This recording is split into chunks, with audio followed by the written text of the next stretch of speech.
ನಮಸ್ಕಾರ. GTV news ಕನ್ನಡಕ್ಕೆ ಸ್ವಾಗತ. ನಾನು ನಿಮ್ಮ ವೆಂಕಟೇಶ್.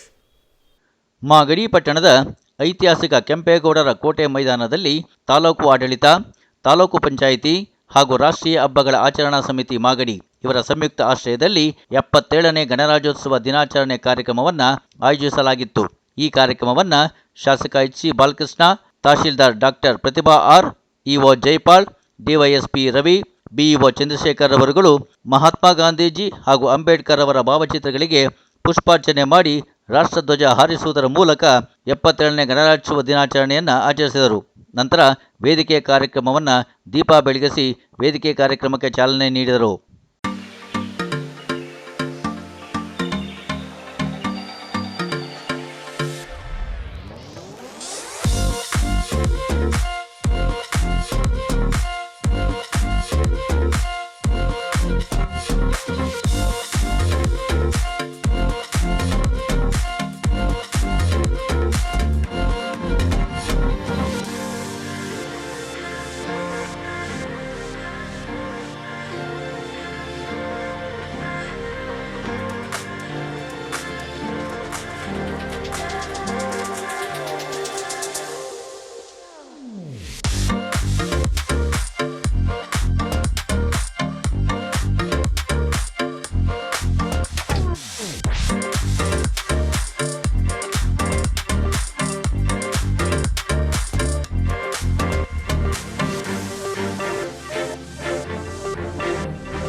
National Salute!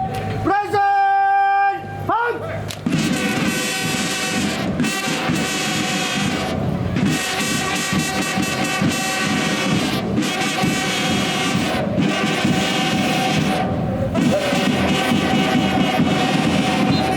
जनगण मन अधिनायक जय हे भारत भाग्य विधु गुजरात मराठा द्राविड उत्कल वंग विंध्य हिमाचल यमुना गंगा उच्चल जलधि तरंगा तव शुभ नामे जागे तव शुभ आशीष मागे गाहे तव जय गाथा जनगण मंगलदायक जय हे भारत भाग्य विधाता जय हे जय हे जय हे जय जय जय जय हे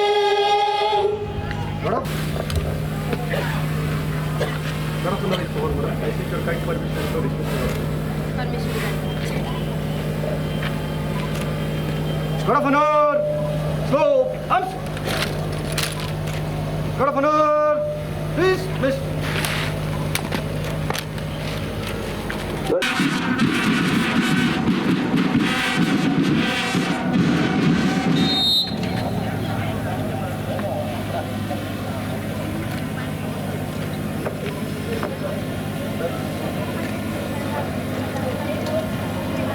ಈಗ ಅತಿಥಿಗಳನ್ನ ತಂಡದ ವೀಕ್ಷಣೆಗೆ ಆಹ್ವಾನಿಸ್ತಾ ಇದ್ದಾರೆ.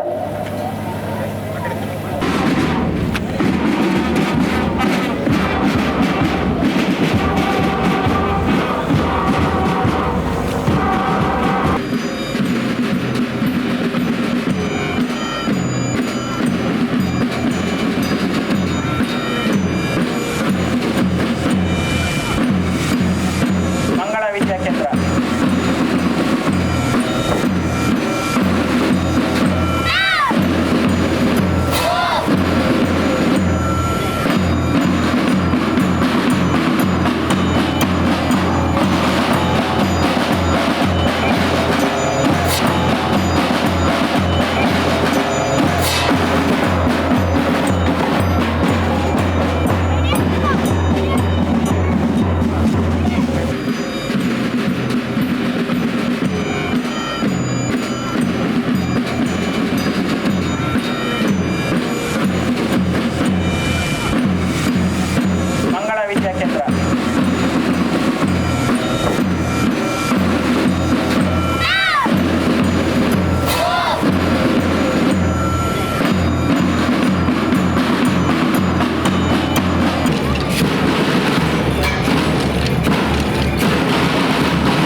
ಹಚ್ಚೇವು ಕನ್ನಡದ ದೀಪ, ಕರುನಾಡ ದೀಪ, ಸಿರಿನುಡಿಯ ದೀಪ, ಒಲವೆತ್ತಿ ತೋರುವ ದೀಪ. ಹಚ್ಚೇವು ಕನ್ನಡದ ದೀಪ, ಹಚ್ಚೇವು ಕನ್ನಡದ ದೀಪ. ಬಹುದಿನಗಳಿಂದ ಮೈಮರೆವೆಯಿಂದ ಕೂಡಿರುವ ಕೊಳೆಯ ಕೊಚ್ಚೇವು. ಎಲ್ಲೆಲ್ಲಿ ಕನ್ನಡದ ಕಂಪು ಸೂಸಲು ಅಲ್ಲಲ್ಲಿ ಕರಣ ಚಾಚೇವು. ನಡುನಾಡೆ ಇರಲಿ ಗಡಿನಾಡೆ ಇರಲಿ ಕನ್ನಡದ ಕಡೆಯ ಕೆಚ್ಚೇವು. ನಡುನಾಡೆ ಇರಲಿ ಗಡಿನಾಡೆ ಇರಲಿ ಕನ್ನಡದ ಕಡೆಯ ಕೆಚ್ಚೇವು. ನಾವು ಭಾರತವನ್ನು ಸಾರ್ವಭೌಮ ಸಮಾಜವಾದಿ ಜಾತ್ಯತೀತ ಪ್ರಜಾಸತ್ತಾತ್ಮಕ ಗಣರಾಜ್ಯವನ್ನಾಗಿ ರೂಪಿಸುವುದಕ್ಕಾಗಿ ಭಾರತದ ಎಲ್ಲಾ ಪ್ರಜೆಗಳಿಗೆ ಸಾಮಾಜಿಕ, ಆರ್ಥಿಕ ಮತ್ತು ರಾಜಕೀಯ ನ್ಯಾಯವನ್ನು, ವಿಚಾರ, ಅಭಿವ್ಯಕ್ತಿ, ನಂಬಿಕೆ, ಧರ್ಮ ಮತ್ತು ಉಪಾಸನೆಯ ಸ್ವಾತಂತ್ರ್ಯವನ್ನು, ಸ್ಥಾನಮಾನ ಮತ್ತು ಅವಕಾಶಗಳ ಸಮತೆಯನ್ನು ದೊರೆಯುವಂತೆ ಮಾಡುವುದಕ್ಕಾಗಿ ವ್ಯಕ್ತಿ ಗೌರವ, ದೇಶದ ಏಕತೆ ಮತ್ತು ಸಮಗ್ರತೆಗಾಗಿ ಎಲ್ಲರಲ್ಲಿ ಭ್ರಾತೃತ್ವ ಭಾವನೆಯನ್ನು ಮೂಡಿಸುವುದಕ್ಕೆ ದೃಢ ಸಂಕಲ್ಪ ಮಾಡಿ ನಮ್ಮ ಸಂವಿಧಾನ ಸಭೆಯಲ್ಲಿ 1949ರ ಇಸವಿಯ ನವೆಂಬರ್ ತಿಂಗಳ 26ನೇ ದಿನದಂದು ಈ ಸಂವಿಧಾನವನ್ನು ನಮಗೆ ನಾವೇ ಅರ್ಪಿಸಿಕೊಂಡು ಅಂಗೀಕರಿಸಿ ಶಾಸನವಾಗಿ ವಿಧಿಸಿಕೊಂಡಿದ್ದೇವೆ. ಸರ್ವರಿಗೂ 77ನೆಯ ಗಣರಾಜ್ಯೋತ್ಸವ ದಿನದ ಶುಭಾಶಯಗಳು. ಭಾರತವು ಸರ್ವತಂತ್ರ ಗಣತಂತ್ರವಾದಂತಹ ಈ ಸಂಭ್ರಮದ ದಿನವನ್ನು ಆಚರಿಸುವ ಸಲುವಾಗಿ ನಾವೆಲ್ಲರೂ ಇಲ್ಲಿ ನೆರೆದಿದ್ದೇವೆ. ಜನನಿ ಜನ್ಮಭೂಮಿಶ್ಚ ಸ್ವರ್ಗಾದಪಿ ಗರೀಯಸಿ. ಕಡಲುಗಳನ್ನು ಉಡುಗೆ ತೊಟ್ಟು ಘಟ್ಟದೊಳಗೆ ಬಳೆಯ ತೊಟ್ಟು ಸೇತುವಿನಿಂದ ಸಿಂಧುವರೆಗೂ ಬೆಳೆದು ನಿಂತ ಭಾರತ ನದಿ ನದಗಳ ಹಾರವಿಟ್ಟು ಮಂಜುಮಣಿ ಮುಕುಟವಿಟ್ಟು ಕಾಶ್ಮೀರದಿಂದ ಕನ್ಯಾಕುಮಾರಿಯವರೆಗೆ ಕೂಡಿ ಬೆರೆದ ಭಾರತ. ಜನನಿ ಜನ್ಮಭೂಮಿಶ್ಚ ಸ್ವರ್ಗಾದಪಿ ಗರೀಯಸಿ ಎನ್ನುವಂತೆ ನಮ್ಮ ಶ್ರೇಷ್ಠ ಭಾರತ ಮಾತೆಯ ಸಂಭ್ರಮದ ಹಬ್ಬಕ್ಕೆ ನಾವೆಲ್ಲರೂ ಇಲ್ಲಿ ಸೇರಿದ್ದೇವೆ. 1947ರಲ್ಲಿ ಸ್ವಾತಂತ್ರ್ಯ ಬಂದರೂ ಸಹ ಸರ್ವತಂತ್ರ ಗಣತಂತ್ರವಾಗಿ ರೂಪಿಸಿಕೊಂಡಿರಲು ಸಾಧ್ಯವಾಗಿರಲಿಲ್ಲ. 1950 ಜನವರಿ 26ರಂದು ಸಂವಿಧಾನವನ್ನು ನಮಗೆ ನಾವೇ ಅರ್ಪಿಸಿಕೊಂಡು ಅಂಗೀಕರಿಸಿಕೊಂಡಂತಹ ದಿನದ ಸವಿನೆನಪಿಗಾಗಿ ನಾವು ಇಂದು ಗಣರಾಜ್ಯೋತ್ಸವವನ್ನು ಆಚರಿಸುತ್ತಿದ್ದೇವೆ. ಭಾರತದಂತಹ ವೈವಿಧ್ಯಮಯ ದೇಶಕ್ಕೆ, ವೈವಿಧ್ಯಮಯ ಮತ, ಧರ್ಮ, ಭಾಷೆಗಳ ದೇಶಕ್ಕೆ ಸಂವಿಧಾನವನ್ನು ರಚಿಸುವುದು ಸುಲಭ ಸಾಧ್ಯವಾಗಿರಲಿಲ್ಲ. ಮಹಾನ್ ನಾಯಕರಾಗಿದ್ದಂತಹ ಶ್ರೀ BR ಅಂಬೇಡ್ಕರ್ ಅವರ ನೇತೃತ್ವದಲ್ಲಿ ಕರಡು ಸಮಿತಿ ರಚನೆಯಾಗುತ್ತದೆ. ಅಂತಹ ಒಂದು ಸಮಿತಿ ಇಡೀ ವಿಶ್ವದ ಹಲವು ಸಂವಿಧಾನಗಳನ್ನು ಅಧ್ಯಯನ ಮಾಡಿ ಭಾರತಕ್ಕೆ ಹೊಂದುವಂತಹ ಒಂದು ಸುದೀರ್ಘವಾದಂತಹ, ಶ್ರೇಷ್ಠವಾದಂತಹ, ಸದೃಢವಾದ, ಬಲಿಷ್ಠವಾದ ಸಂವಿಧಾನವನ್ನು ನಮಗೆ ಕೊಡಮಾಡುತ್ತಾರೆ. ಸಂವಿಧಾನದ ರಚನೆ ಸುಲಭವಾಗಿರಲಿಲ್ಲ. 2 ವರ್ಷ 11 ತಿಂಗಳು 18 ದಿನಗಳ 11 ಅಧಿವೇಶನಗಳ ಒಂದು ಸುದೀರ್ಘ ಶ್ರಮದ ಫಲವಾಗಿ ನಮಗೆ ಇಂದು ಸಂವಿಧಾನ ದೊರೆತಿದೆ. ಇಂತಹ ಸಂವಿಧಾನವು ಭಾರತೀಯ ನಾಗರಿಕರಿಗೆ ಹಲವು ಜವಾಬ್ದಾರಿಗಳನ್ನು, ಹಲವು ಹಕ್ಕುಗಳನ್ನು ನೀಡಿದೆ. ಏಕೆಂದರೆ ಭಾರತವು ಪ್ರಜಾಸತ್ತಾತ್ಮಕ ರಾಷ್ಟ್ರವಾಗಿದ್ದು, ಪ್ರಜಾಸತ್ತಾತ್ಮಕತೆಯ ಒಂದು ಆಧಾರ ಸ್ತಂಭವೆಂದರೆ ಸಂವಿಧಾನ. ಈ ಸಂವಿಧಾನವು ನಮ್ಮೆಲ್ಲರಿಗೂ ನಾವೇ ವಿಧಿಸಿಕೊಂಡಂತಹ ಶಾಸನವಾಗಿದೆ.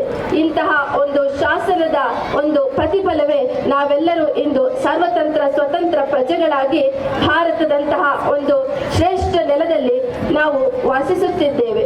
ಇಲ್ಲಿ ನೆರೆದಿರುವಂತಹ ಎಲ್ಲ ಭಾರತೀಯರು ಎಲ್ಲರೂ ಸಹ ಸಮಪಾಲನ್ನು ಹೊಂದಬೇಕು, ಎಲ್ಲರೂ ಕೂಡ ಅಭಿವೃದ್ಧಿಯ ಪಥದತ್ತ ಸಾಗಬೇಕು ಎನ್ನುವುದು ಸಂವಿಧಾನದ ಆಶಯವಾಗಿದೆ. ಇಂದಿನ ಪ್ರಸ್ತುತತೆ ಭಾಷೆಯಲ್ಲಿ ಸಂದೇಶವನ್ನು ನೀಡುವುದೇ ಆದರೆ ನಮ್ಮ ಭಾರತವು ವಿಶ್ವಗುರುವಾಗಬೇಕಾಗಿದೆ. ಈ ಒಂದು 77ನೆಯ ಒಂದು ಗಣರಾಜ್ಯೋತ್ಸವ ಸಂದರ್ಭದಲ್ಲಿ ಮತ್ತು ಒಂದು ಸಂದೇಶವೆಂದರೆ ನಮ್ಮ ವಂದೇ ಮಾತರಂ ಗೀತೆ ರಚನೆಯಾಗಿ 150 ವರ್ಷಗಳು ಸಂದಿದೆ. ಅಂತಹ ಒಂದು ವಂದೇ ಮಾತರಂ ಗೀತೆಯನ್ನು ಸಹ ನಾವು ಈಗ ಹಾಡಿದ್ದೇವೆ. ಬಂಕಿಮಚಂದ್ರ ಚಟರ್ಜಿಯವರು ಅಂದು ಹಾಡಿ ನಮ್ಮ ಭಾರತಕ್ಕೆ ಸಮರ್ಪಿಸಿದಂತಹ ದಿನ. ಇಂದಿನ ಒಂದು ಪ್ರಸ್ತುತತೆಯಲ್ಲಿ ನಾವು ಭಾರತವನ್ನು ಅವಲೋಕಿಸುವುದೇ ಆದರೆ ಅಥವಾ ಸಂದೇಶವನ್ನು ನಾವು ನಿರೀಕ್ಷಿಸುವುದೇ ಆದರೆ ನಾವು ವೈಜ್ಞಾನಿಕ ಭಾರತವನ್ನು ಕಟ್ಟಬೇಕಾಗಿದೆ. ಭಾರತವು ತಂತ್ರಜ್ಞಾನದಲ್ಲಿ ಮುಂದುವರಿಯಬೇಕು. ಆಕಾಶ ತಂತ್ರಜ್ಞಾನದಲ್ಲಿ ಮುಂದುವರೆದು ಮಂಗಳವನ್ನು ಮುಟ್ಟಿರುವಂತಹ ನಾವು ಇನ್ನೂ ಹೆಚ್ಚು ಅಭಿವೃದ್ಧಿಯ ಪಥದತ್ತ ನಾವು ಸಾಗಬೇಕಾಗಿದೆ. ಜೊತೆಗೆ ಪರಿಸರವನ್ನು ಉಳಿಸುವಂತಹ ಕಂಕಣ ತೊಟ್ಟು ನಾವು ಮುಂದುವರಿಯಬೇಕಾಗಿದೆ. ಇಂದಿನ ತಂತ್ರಜ್ಞಾನದ ಯುಗದಲ್ಲಿಯೂ ಕೂಡ ನಾರಿಯರ ಸುರಕ್ಷತೆ ಸವಾಲಾಗಿರುವಂತಹದ್ದು ನಿಜಕ್ಕೂ ಆತಂಕವಾಗಿದೆ. ಇಂತಹ ಮಹಿಳಾ ಸಬಲೀಕರಣದ ಸಂದರ್ಭದಲ್ಲಿಯೂ ಕೂಡ ನಾವೆಲ್ಲರೂ ಕೈ ಜೋಡಿಸಿ ಮಹಿಳೆಯರ ಸುರಕ್ಷತೆಯೆಡೆಗೆ ಹೆಚ್ಚು ಗಮನ ನೀಡಬೇಕಾಗಿದೆ. ಜೊತೆಗೆ ಆಂತರಿಕ ಭದ್ರತೆಯೆಡೆಗೂ ಕೂಡ ಗಮನ ನೀಡಬೇಕಾಗಿದೆ. ಕೋಮು ಗಲಭೆ, ದ್ವೇಷ, ಜಾತಿ ಮತ ಗಲಭೆ ಇವುಗಳನ್ನು ಮೀರಿ ಜಾತೀಯತೆಯನ್ನ ಎತ್ತಿ ಹಿಡಿದು ನಮ್ಮ ಭಾರತವು ಸಮಾಜವಾದಿ ಮತ್ತು ಶ್ರೇಷ್ಠ ಭಾರತವನ್ನು ಎಂದು ನಾವು ಸಾರಬೇಕಾಗಿದೆ. ಇಂತಹ ಭಾರತದಲ್ಲಿ ನಿರುದ್ಯೋಗ, ಬಡತನ ಇವೆಲ್ಲವೂ ನಿರ್ಮೂಲನವಾಗಬೇಕಾಗಿದೆ. ಜೊತೆಗೆ ತಾಂತ್ರಿಕ ಅಭಿವೃದ್ಧಿಯ ಪಥದತ್ತ ಸಾಗಬೇಕಾಗಿದೆ. ಮಹಿಳಾ ಸಬಲೀಕರಣ ಮುಂತಾದವುಗಳು ನಮ್ಮ ಒಂದು ಮಂತ್ರವಾಗಬೇಕಾಗಿದೆ. ಯುವ ಜನತೆ ಎಲ್ಲ ನೈತಿಕತೆಗಳನ್ನು ಎತ್ತಿ ಹಿಡಿದು ಮತ್ತೆ ಓದುವ ಸಂಸ್ಕೃತಿಗೆ ಮರಳಬೇಕಾಗಿದೆ. ಇಂತಹದ್ದೊಂದು ಅದ್ಭುತವಾದಂತಹ ದಿನದಲ್ಲಿ ಭಾರತವನ್ನು ಸದೃಢವಾಗಿಸೋಣ ಹಾಗೂ ಭಾರತದ ಒಂದು ಅಭಿವೃದ್ಧಿಯತ್ತ ಕೈ ಜೋಡಿಸಿ ಇಡೀ ವಿಶ್ವವೇ ನಮ್ಮ ಭಾರತದೆಡೆಗೆ ತಿರುಗಿ ನೋಡುವಂತಹ ಸಾಧನೆಯನ್ನು ಮಾಡಬೇಕು ಎಂದು ಹೇಳುತ್ತಾ ಎಲ್ಲರೂ ಕೂಡ ದೇಶಭಕ್ತಿಯನ್ನು ಬೆಳೆಸಿಕೊಂಡು ಭಾರತದಂತಹ ಒಂದು ಅತ್ಯುತ್ತಮ ದೇಶವನ್ನು ನಾವು ಪರಂಪರೆಯನ್ನು ಸ್ಮರಿಸೋಣ. ಸಂವಿಧಾನ ನಮ್ಮ ಶಕ್ತಿ, ಪ್ರಜಾಪ್ರಭುತ್ವ ನಮ್ಮ ಆತ್ಮ. ಹಕ್ಕುಗಳ ಜೊತೆಗೆ ಕರ್ತವ್ಯವನ್ನು ಪಾಲಿಸಿ ವೈವಿಧ್ಯತೆಯಲ್ಲಿ ಏಕತೆಯಾಗಿ ಭಾರತವನ್ನು ಸಶಕ್ತ ರಾಷ್ಟ್ರವಾಗಿ ಕಟ್ಟೋಣ. ನಾಳೆಯ ಸೌಹಾರ್ದತೆಯ ಭಾರತವನ್ನು ರೂಪಿಸಲು ಜಾಗೃತಿಯಿಂದ ಮತದಾನ ಮಾಡೋಣ. ಶಿಸ್ತು, ಶಾಂತಿಯಿಂದ ನಮ್ಮ ಸಮಾಜ ಕಟ್ಟೋಣ. ಯುವ ಶಕ್ತಿ ಎಚ್ಚೆತ್ತುಕೊಂಡು ದುಡಿದರೆ ಭಾರತವು ಅಜೇಯವಾಗುವುದರಲ್ಲಿ ಸಂಶಯವಿಲ್ಲ. ಸ್ವತಂತ್ರದ ನಂತರ ಮಹಾತ್ಮ ಗಾಂಧಿಯವರ ಒಂದು ಹೋರಾಟದ, ಅಹಿಂಸೆಯ ಹೋರಾಟದ ಫಲದಿಂದ ನಮಗೆಲ್ಲರೂ ಕೂಡ ಸ್ವತಂತ್ರ ಸಿಕ್ತು. ಸ್ವತಂತ್ರದ ನಂತರ ವಿವಿಧ ಭಾಷೆ, ವಿವಿಧ ಜಾತಿ, ವಿವಿಧ ವರ್ಗಗಳನ್ನು ಒಳಗೊಂಡಿರ್ತಕ್ಕಂಥ ಭಾರತ ಒಂದು ಸಂವಿಧಾನವನ್ನು ರಚನೆ ಮಾಡಬೇಕು ಅಂತ ಹೇಳಿ ತೀರ್ಮಾನ ಮಾಡಿ ಸರ್ದಾರ್ ವಲ್ಲಭಾಯಿ ಪಟೇಲ್ ಅವರಿಂದ ಶುರುವಾದಂಥ ಈ ಒಂದು ಸಂವಿಧಾನದ ಪೀಠಿಕೆಯ ವಿಚಾರಗಳು ನಮ್ಮೆಲ್ಲರ ನೆಚ್ಚಿನ ಡಾಕ್ಟರ್ BR ಅಂಬೇಡ್ಕರ್ ಅವರ ನೇತೃತ್ವದಲ್ಲಿ ಒಂದು ಉತ್ತಮವಾದಂತಹ ಸಂವಿಧಾನವನ್ನ ನಮ್ಮ ದೇಶಕ್ಕೆ ಕೊಟ್ಟಂತ ಈ ಸಂದರ್ಭವನ್ನ ಸ್ಮರಿಸಿಕೊಳ್ತಾ, ಇದರ ಗಣರಾಜ್ಯೋತ್ಸವದ ಉದ್ದೇಶನೇ ಈ ದೇಶಕ್ಕೆ ಸಂವಿಧಾನ ಕೊಟ್ಟಿರ್ತಕ್ಕಂಥದ್ದು. ಸಂವಿಧಾನ ಅಂತಂದ್ರೆ ಬಸವಣ್ಣನವರ ಪರಿಕಲ್ಪನೆ,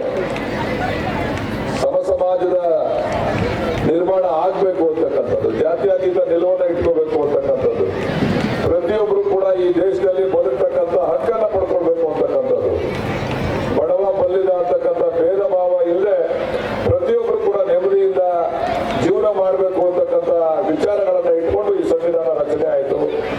ಆದ್ರೆ ಇವತ್ತು ಕೂಡ 77 ವರ್ಷ ಆದ್ರೂ ಕೂಡ ಇವತ್ತು ಇನ್ನೂ ಬಸವಣ್ಣನವರ ಕನಸು ನನಸಾಗ್ಲಿಲ್ಲ. ಸರಿ ಸಮಾಜ ಇನ್ನೂ ನಿರ್ಮಾಣ ಆಗ್ತಾ ಇಲ್ಲ. ಇನ್ನೂ ತಾರತಮ್ಯಗಳನ್ನ ನಾವು ನೋಡ್ತಾ ಇದ್ದೇವೆ. ಈ ತಾರತಮ್ಯವನ್ನು ಹೋಗಲಾಡಿಸಬೇಕು ಅಂತ ಹೇಳಿ ನಮ್ಮ ಸರ್ಕಾರ, ಸಿದ್ದರಾಮಯ್ಯನವರ, DK ಶಿವಕುಮಾರ್ ಅವರ ನೇತೃತ್ವದ ಸರ್ಕಾರ ಇವತ್ತು 5 ಗ್ಯಾರಂಟಿಗಳನ್ನ ಅನುಷ್ಠಾನಕ್ಕೆ ತಂದಿರತಕ್ಕಂಥದ್ದು. ತಹಶೀಲ್ದಾರರು ಮಾತಾಡ್ತಕ್ಕಂಥ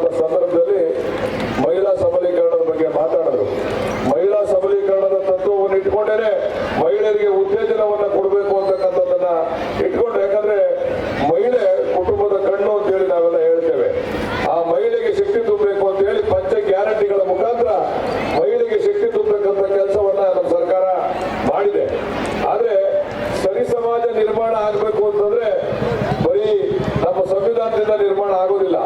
ನಾವೆಲ್ಲ ನಮ್ಮ ಸಂವಿಧಾನದ ಅಡಿಯಲ್ಲಿ ನಾವೆಲ್ಲ ಕೆಲಸ ಮಾಡ್ತಾ ಇದ್ದೀವಿ. ನಾನು ಶಾಸಕನಾಗಿದ್ದೇನೆ, ನೀವು ಅಧಿಕಾರಿಗಳಾಗಿದ್ದೀರಾ, ಚುನಾಯಿತ ಪ್ರತಿನಿಧಿಗಳಾಗಿದ್ದೀರಾ. ನಾವೆಲ್ಲ ಸಂಕಲ್ಪ ತೊಡಬೇಕು. ನಮ್ಮ ಇಂದಿನ ಅನೇಕ ಗಣ್ಯರು ಈ ಒಂದು ಸ್ವತಂತ್ರಕ್ಕೋಸ್ಕರ ಪ್ರಾಣವನ್ನ ತೆತ್ತಿ ನಮಗೆಲ್ಲ ಸ್ವತಂತ್ರವನ್ನ ಕೊಟ್ಟಿದ್ದಾರೆ.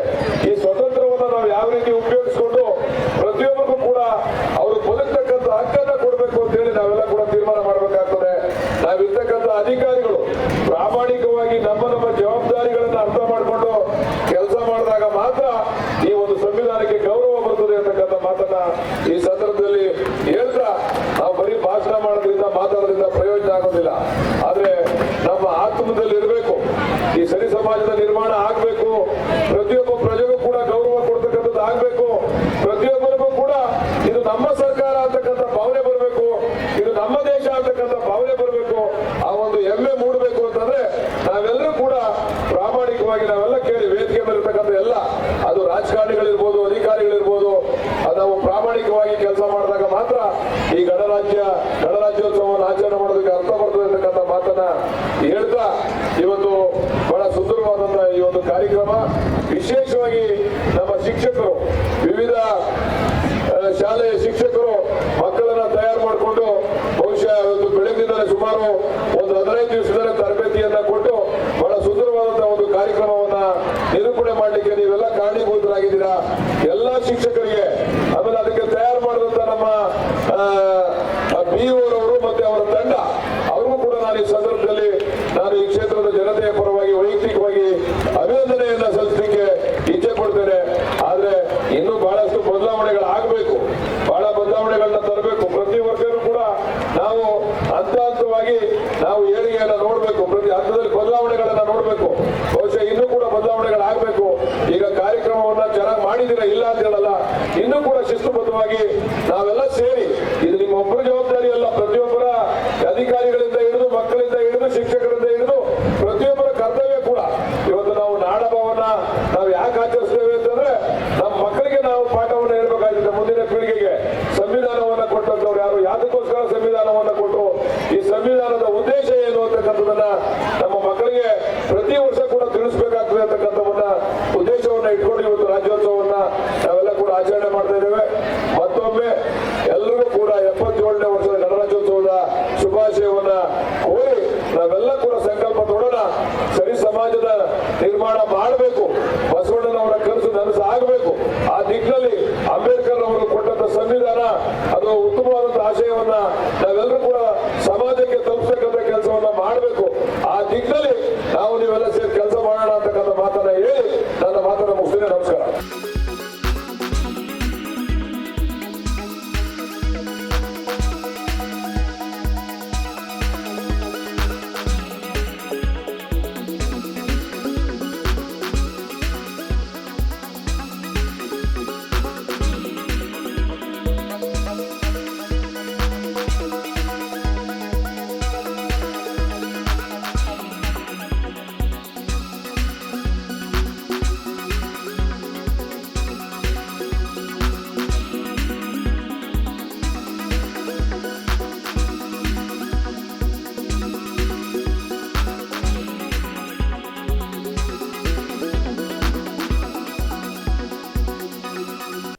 ಇದು ಇವತ್ತಿನ ಮಾಗಡಿಯ ಸುದ್ದಿ ಸಮಾಚಾರ.